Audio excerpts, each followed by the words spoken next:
Welcome to the Tesla Economist. Please hit the thumbs up and remember to subscribe. You can follow me on Twitter and talk to me on Patreon. We were discussing Tesla's new China factory being built in a recent video and how they're aiming for 2 million vehicles a year. Once this fab is operational, we worked out that this level of production would time in around the start of 2024, i.e. a run rate of 2 million vehicles just from China at the start of 2024. We then took a look at the other factories and tried to hazard a guess to the total capacity, working on where Tesla should be with battery supply at that stage. Really, us finding out about a 2 million potential capacity from China is some serious intel. When I included the other factories, we ended up at potentially 6.5 million units produced for 2024. Obviously about 7 times as many vehicles delivered as last year, just 3 years later. These numbers were based on Tesla's likely battery supply. This number is looking mind-blowing, especially at such an early date.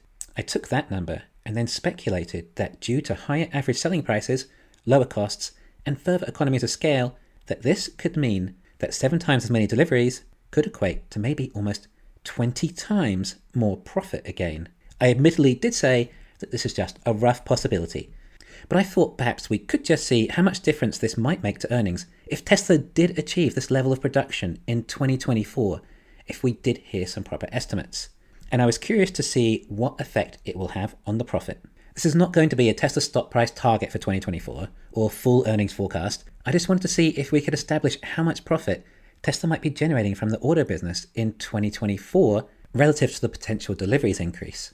I would like to also keep other unknown speculative factors out, such as FSD. I've been saying lately that Tesla is still being valued as an auto company as far as the market is concerned. If that's the case, then I can value it solely as an auto company too.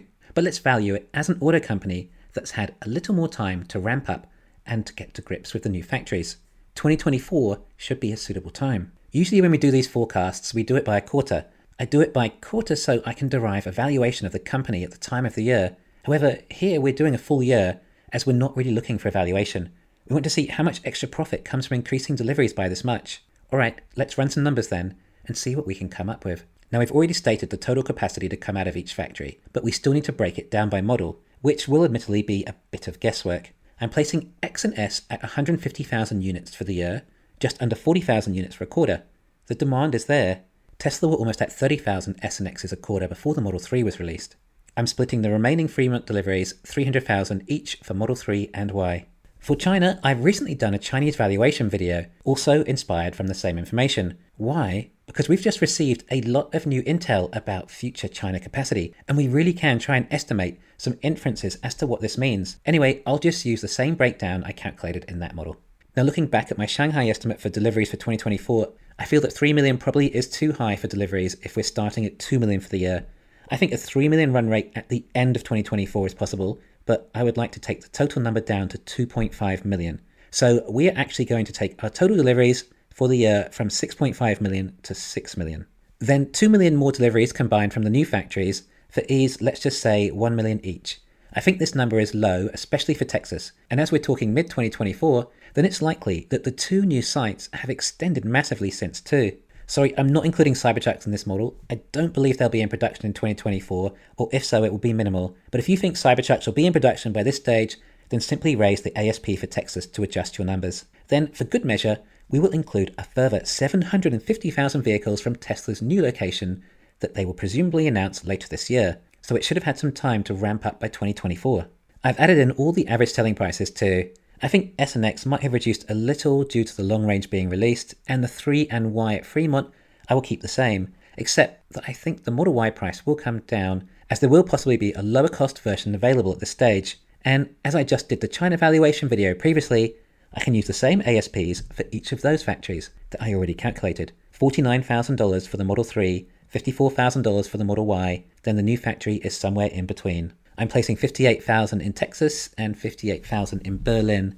Then I'm going to place an average selling price of just 55,000 from the unknown facility. This ends up at an overall ASP of $56,000, higher again than today. And this is not factoring in FSD or regulatory credits. So why is it so high? Well, remember, we have this car called the Model Y that's going to be the biggest selling car ever. Well, the new factories and Berlin and Texas are only selling Model Ys and likely a lot of long-range versions, coming out of there still, thus increasing the overall average selling price. This brings the total auto revenue, well, I say total auto revenue, but we're only including car sales, to $334 billion. Yes, that is a big number. In the past, I've made videos on what Tesla's profit margin could be for Texas, and I've run scenarios of it reaching 50%. Sure, some of that did include FSD. I think 40% is easily a realistic target for these modern facilities, along with lower cost batteries. But I'm going to roll this back to 35%. Remember, no FSD credits or FSD, and possibly even some price reductions. I would hope that this margin is potentially on the lower side. Alright, well, that's $117 billion gross profit.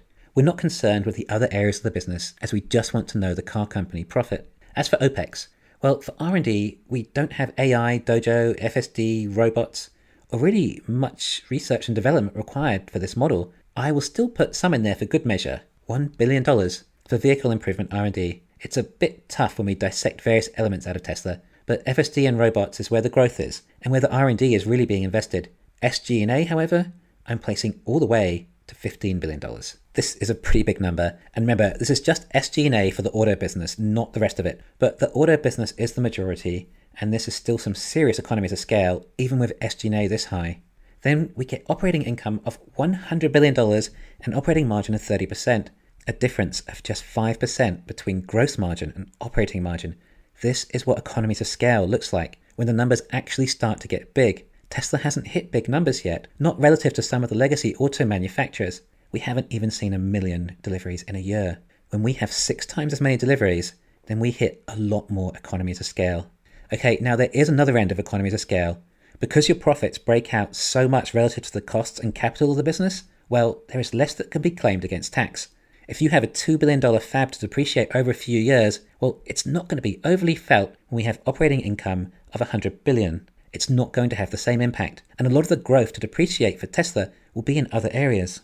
After tax, that takes us to $86 billion. Alright, now let's test my initial theory out. I thought that if Tesla could reach 6.5 million deliveries, then it could increase profits 20 times. I really did say that just off the top of my head, and I said it at the time, as it's a lot to assess in your head, but now we have the results. What I didn't factor in is potentially a lower priced Model Y on offer to generate more demand, assuming FSD or robotaxis didn't achieve that. I also kept this margin kind of low. I think it should be higher. I have also not included FSD, which would have obviously had some effect. I also didn't think about the extra tax implications as we move into greater profitability. This is why you need to do proper models. Of course, I also decided to scale back China from 3 million to 2.5 million, resulting in actually just 6 million vehicles, not 6.5 million. Now, when we factor all of that in and compare it to 2021, well, what do we get? We have 2021 with 936,000 deliveries and 5.5 billion in earnings. Then for 2024, 6 million deliveries and 86 billion in earnings. Well, 6 million is 6.4 times more than last year's deliveries, and 86 billion is 16 times more than $5.5 billion.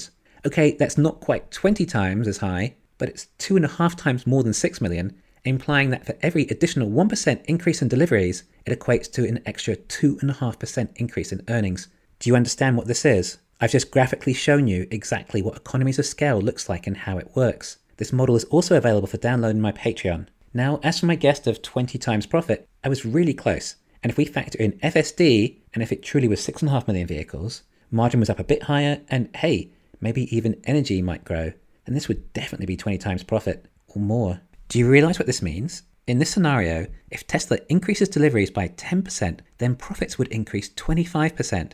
This economies of scale leverage will be more felt earlier on than later, and will eventually dwindle as the gains between profits and deliveries become more linear.